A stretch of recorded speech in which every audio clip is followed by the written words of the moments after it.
جامعہ فریدیہ سے تعلق رکھنے والے عزیز طلباء، میں نے مولانا یعقوب طارق صاحب سے پوچھا کہ کتنی دیر بات کریں. انہوں نے مجھے کہا جتنی دیر آپ چاہیں. پھر میں نے ان سے دوسرا سوال کیا کہ ان کی چھٹی کا وقت کتنے بجے ہے؟ تو انہوں نے کہا چھٹی تو ان کی 11:40 پہ ہو گئی. اب اگر تو آپ کو چھٹی کا وقت ہوتا 12 بجے، پھر تو یہ بیان آپ مزے سے سنتے چونکہ آپ کا 12 بجے تک کا ذہن بنا ہوا ہوتا. تو یا ہمارا بیان شروع ہوتا 11:30 بجے، تو وہ بھی 10 منٹ آپ کے ہم لے لیتے. لیکن مدرسہ نے شاید یہ مناسب سمجھا کہ آپ کے جو تعلیمی اوقات ہیں اس میں سے 1 منٹ بھی کم نہ کیا جائے. ہماری خواہش بھی یہی ہے کہ آپ کے تعلیمی اوقات میں سے ہم 1 منٹ کو بھی نہ لیں. اب جو آپ نے ہمیں وقت دیا یہ آپ کے کھانے اور آرام کا وقت ہے. جب وقت آپ اپنے آرام میں سے اور کھانے میں سے ہمیں محبت کا اظہار کرتے ہیں اور ہمارے ساتھ بیٹھتے ہیں اور ہمیں سنتے ہیں، تو مجھے اپنے زمانہ طالب علمی کے گزرے ہوئے لمحات یاد آ جاتے ہیں. اور وہ کچھ اس طرح سے تھے کہ میں دارالعلوم زکریا جوہانسبرگ ساؤتھ افریقہ میں پڑھتا تھا. منگل کے دن دوپہر کو وہاں کڑی کھچڑی پکتی تھی تو زیادہ ہمیں اس کی رغبت نہیں ہوتی تھی اور ہم نہیں کھاتے تھے یا تھوڑا کھاتے تھے. تو منگل کو اگر کبھی کوئی بزرگ بیان کے لیے آ جاتے تو ہم کہتے تھے کوئی مسئلہ نہیں، 10 منٹ کا بیان لمبا ہو تو ہو جائے، مسئلہ نہیں. آرام تو فوراً نہیں کرتا آدمی، لیکن کھانا تو بندہ فوراً کھا لیتا ہے نا. نیند تو پتہ نہیں کب آئے گی، آپ کے اختیار میں نہیں ہے، لیکن کھانا تو آپ کے اختیار میں ہوتا ہے. لیکن بدھ کے دن وہاں پکتی تھی بریانی. اب بدھ کے دن اگر وہاں پہ کوئی بیان کے لیے آ جاتے تو طلباء کہتے تھے کہ یہ جتنا بھی بڑا اہم اور خوبصورت بیان ہو، لیکن اس وقت ہماری ترجیحات کچھ اور ہیں. اب مجھے پتہ نہیں ہے کہ آپ کی آج کی جو مینیو ہے اس میں آپ کے لیے مدرسے نے کیا پکا رکھا ہے، اور آپ اپنے آرام میں سے ہمیں وقت کتنی خوشی سے دے رہے ہیں، اور اپنے کھانے کے وقت سے جو آپ نے ہمارے لیے وقت نکالا وہ کتنی خوشی کا ہے. لیکن میں آپ کے چہروں پہ پھیلی ہوئی مسکراہٹ کو پڑھ رہا ہوں. آپ کے آنکھوں میں نظر آنے والی چمک میرے سامنے ہے، اور اس چمک سے اور اس مسکراہٹ سے ایک بات کا مجھے اندازہ نہیں بلکہ یقین ہے، آپ یہی کہنا چاہتے ہیں کہ مولانا آپ جن شہداء کی فکر سے وابستہ ہیں، آپ دنیا کے کھانے کی بات کرتے ہیں، ہم زندگی بھر کے آسائشیں اس کاز پر قربان کرنے کے لیے تیار ہیں. یہ مجھے پتہ ہے کہ آپ کا جذبہ یہی ہے، یہ مجھے پتہ ہے کہ آپ کی لگن یہی ہے. اور کیوں نہ ہو، جس مجاہد اسلام کے دعاؤں کے سائے میں آپ اپنے تعلیمی مراحل کو جاری رکھے ہوئے ہیں. ہمارے بھائی ہارون اور ہمارے دیگر یہاں پہ موجود جو اساتذہ اکرام ہیں، جس طرح کہ اللہ تعالیٰ نے انہیں اوصاف حمیدہ عطا فرمائے ہیں، ان کے زیر سایہ آپ کے اندر ان چیزوں کا پروان چڑھنا میں سمجھتا ہوں کہ ایک ایسی خوبصورت مثال ہے جو شاید وطن عزیز میں اور کسی جگہ پر نہ ہو. میں آپ سے ملاقات کے ساتھ ساتھ آج جس مقصد کے لیے آپ کے پاس حاضر ہوا ہوں، 7 اکتوبر سن 2021 کو علامہ اعظم طارق شہید رحمۃ اللہ علیہ کی یاد میں ہونے والی شہداء اسلام کانفرنس کی دعوت ہے، جسے لے کر میں آپ کے درمیان موجود ہوں. علامہ مسعود الرحمن عثمانی صاحب بھی اسی نسبت سے یہاں تشریف لائے. حضرت ہی آپ سے اصل بات فرمائیں گے. میں آپ کو 2 مشورے دینا چاہتا ہوں. پہلی بات تو یہ ہے، آپ کی ناموس صحابہ رضی اللہ عنہم سے جو عقیدت اور محبت ہے یہ تو ہے ایمان کا حصہ، لیکن آپ اس نظم کے اندر چلنے کا یا اس کے جو مدرسے سے باہر ہونے والے پروگرامات کا یقیناً حصہ بننا چاہتے ہیں. لیکن اس بات کا خیال کریں کہ مستقبل میں شہداء کی ان عظیم الشان جماعتوں کو چلانے کے لیے آپ جیسے لوگوں کی ہی ضرورت ہوگی، اور آپ بہتر طور پر اس کا حصہ اسی شکل میں بن سکتے ہیں اگر آپ مدرسے میں جب قرآن و سنت کے علوم کو اپنے سینے میں محفوظ کر رہے ہیں، اس وقت آپ نے اپنی صلاحیت کو، اپنے وقت کو پورے طور پر استعمال کیا ہوگا. اگر آپ صحیح اپنے مدرسے کے وقت کے ساتھ اور پڑھائی جانے والی کتب کے ساتھ صحیح طور پر وابستہ ہوں گے تو بعد میں اس عظیم الشان کاز کی ذمہ داری یہاں سے فارغ التحصیل ہونے کے بعد آپ میں سے کسی کے کندھوں پر آتی ہے تو آپ اس کو بہتر طور پر نبھا سکیں گے۔ لیکن اگر آپ اس مدرسے کے ماحول میں رہتے ہوئے بعض ایسی سرگرمیوں کا حصہ رہے جس سے خدا نخواستہ آپ کا تعلیمی نظم متاثر ہو تو اندیشہ ہے کہ وقتی طور پر تو آپ کو لذت محسوس ہو، لیکن بعد میں آپ کوئی بڑی دینی خدمت سر انجام دینے سے قاصر رہیں، چونکہ بننے کا وقت یہی ہے، بعد میں بننے کا وقت نہیں ہوتا۔ جب کسی فیکٹری میں کپڑا تیار ہوتا ہے اس کے بننے کی جگہ وہی ہوتی ہے، اس میں تانا یا بانا کوئی ایک بھی دھاگا غلط چلا جائے اور جب وہ فیکٹری سے باہر آ جائے اس کے بعد اچھے پیکنگ میں، اچھی دکان میں، اچھے بلب کے نیچے، بہت مہنگی مارکیٹ میں اس کو رکھ دیا جائے تو وہ جو اس کے اندر فیکٹری میں نقص پیدا ہوا ہے وہ کبھی بھی اس سے نہیں نکلتا۔ وہ وہاں بننے کے مرحلے میں جو خرابی پیدا ہوئی ہے وہ خرابی نہیں نکلتی، اس کے لیے بڑے مسائل پیدا ہوتے ہیں۔ تو بعد میں جو بننے کے مرحلے میں رہ جانے والی کمزوری ہے اس سے نکلنے کے امکانات بہت کم ہوتے ہیں۔ عام طور پر شیطان کا، نفس کا کام ہی یہ ہے کہ وہ یہ کہتا ہے کہ تھوڑا سا آگے جا کے ٹھیک کر لیں گے، تھوڑا سا آگے جا کے ٹھیک کر لیں گے۔ نماز فجر میں اٹھنے کی جن طلباء کو عادت ہے وہ مبارکباد کے مستحق ہیں۔ جو سستی سے اٹھتے ہیں تو ان سے میری یہ درخواست ہوگی وہ اپنی سستی کو دور کر لیں، چونکہ یہ سستی ہر آنے والے وقت میں مزید پختہ ہونے کے امکانات تو ہیں، ایک دم سے بستر چھوڑ کر مسجد جانے کے ہر آنے والے دن میں امکانات کم ہوتے جا رہے ہیں۔ اس لیے آپ کوشش کریں کہ کم از کم جو فرائض ہے، با جماعت نماز ہے، اس کی تو ایسی عادت بنا لیں کہ اس میں تو سوال ہی پیدا نہیں ہوتا۔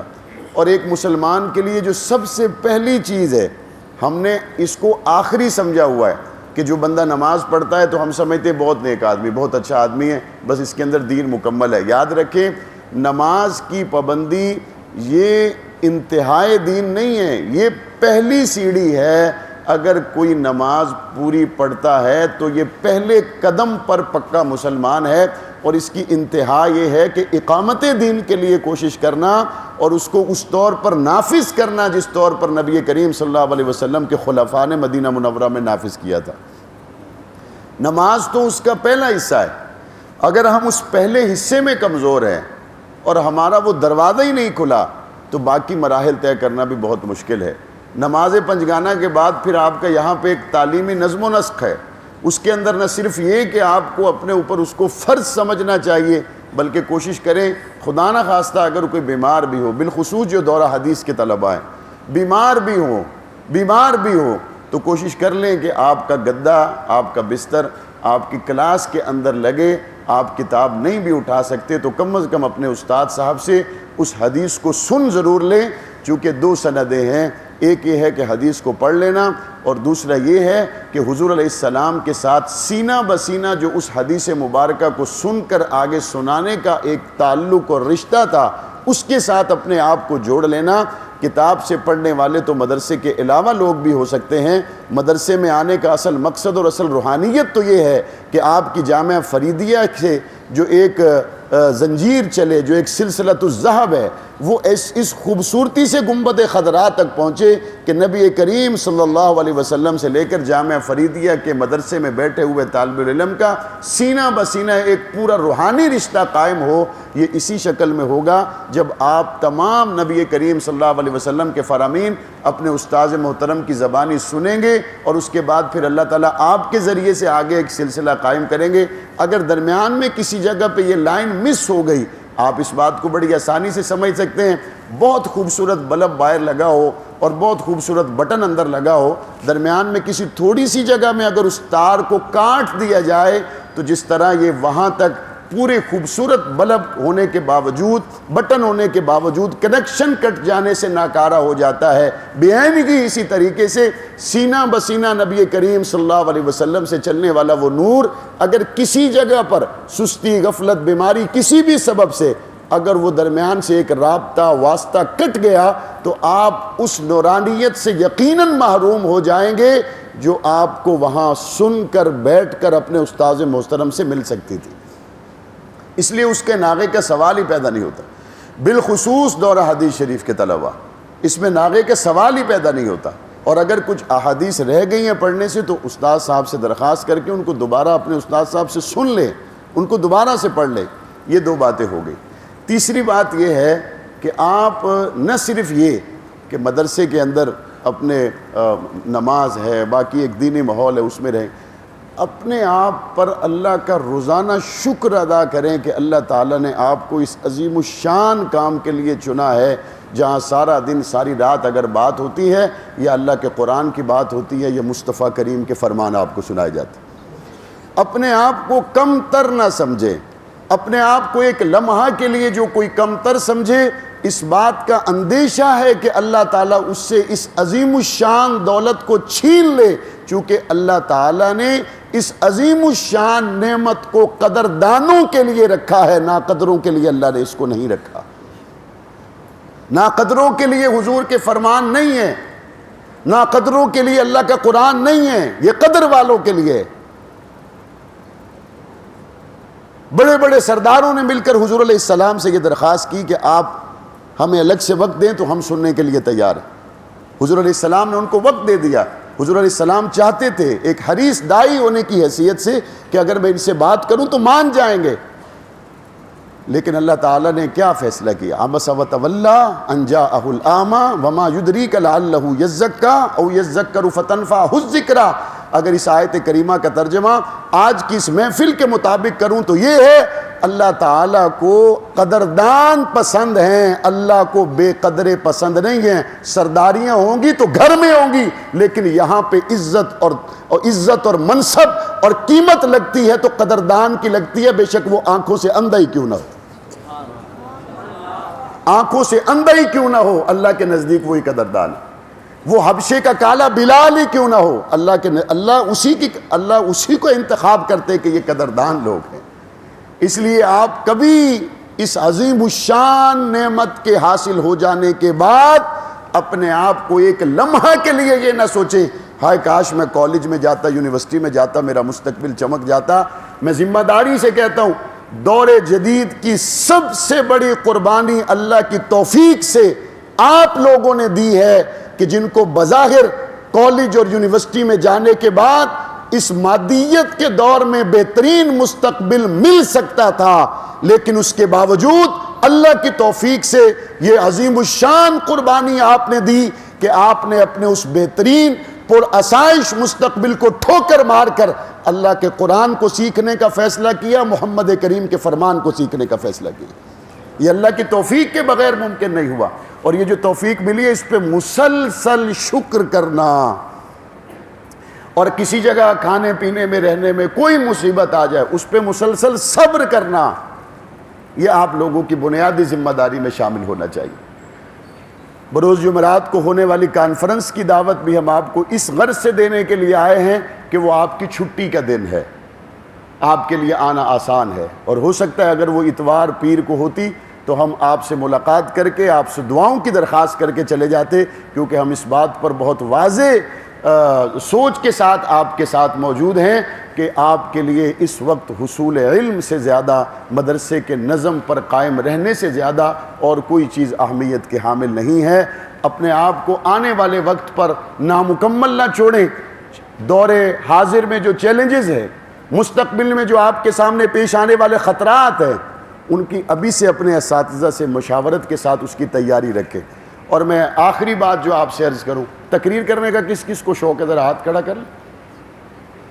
ماشاء اللہ ماشاء اللہ۔ ویسے میں یونیورسٹیوں میں جاتا ہوں، سکولز میں جاتا ہوں، کالج میں، اتنے ہاتھ کبھی کھڑے نہیں ہوئے۔ ماشاءاللہ یہ اللہ نے آپ کو شان عطا فرمائی ہے۔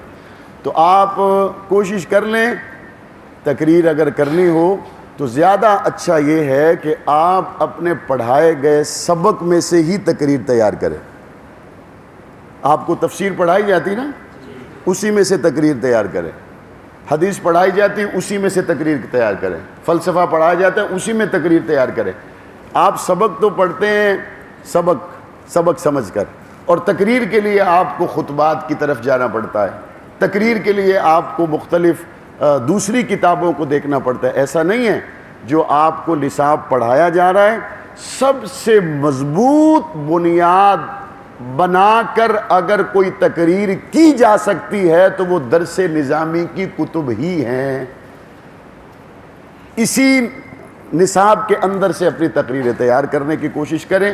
آپ کے یہاں بزم کے جو بھی اساتذہ نگران ہوں گے یا طلبہ نگران ہوں گے، میری ان سے بھی درخواست ہے کہ آپ نظم بہت اچھا چلا رہے ہوں گے، مجھے امید ہے، لیکن ایک ایسا ان کا تقریری مقابلہ بھی ہونا چاہیے کہ اپنی درسی کتب میں سے خود اپنی تقریر تیار کر کے لائیں، چونکہ درس نظامی میں پڑھائی جانے والی جو کتب ہیں یہ کتب آپ سمجھیں کہ بریلوی اور دیوبندی ان دونوں علماء کے درمیان میں وہ کتب ہیں جن کو بہت قدر اور منزلت کی نظر سے دیکھا جاتا ہے۔ اگر اس کو بنیاد بنا کر آپ اپنی بات سمجھاتے ہیں تو کم از کم اہل سنت میں اس بات کے رد ہونے کے امکانات نہ ہونے کے برابر ہے۔ دوسری کسی جگہ سے بات لیں گے تو شاید وہ بہت مضبوط نہ ہو۔ یہ کچھ ملی جلی باتیں تھیں، میں نے ہچکچاتے ہوئے کہی کہ آپ کی کہیں بریانی کا وقت درمیان میں نہ لے لوں۔ اللہ تعالیٰ آپ کے علم میں، عمر میں خوب برکتیں عطا فرمائے۔